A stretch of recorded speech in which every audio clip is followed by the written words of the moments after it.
दोस्तों, क्या आप जानते हैं कि किसी को सिर्फ जज़ाकल्लाह कहना कभी कभी दुआ की बजाय बद्दुआ बन सकता है। हम अजमियों के लिए तो सिर्फ ये एक लफ्ज़ है, मगर किसी अरब के सामने अगर आपने सिर्फ जज़ाकल्लाह कहा तो वो हैरत में पड़ जाएगा कि आप उसे दुआ दे रहे हैं या बद्दुआ। समझिए क्यों। जज़ा का मतलब है बदला। जब आप सिर्फ जज़ाकल्लाह कहते हैं तो आप कह रहे हैं कि अल्लाह तुझे बदला दे।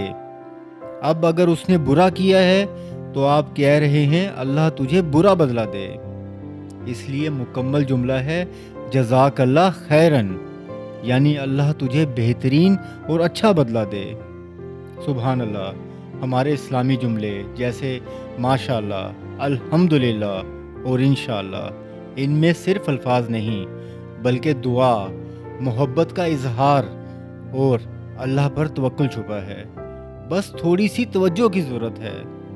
अगली बार किसी का शुक्रिया अदा करें तो पूरी दुआ दें।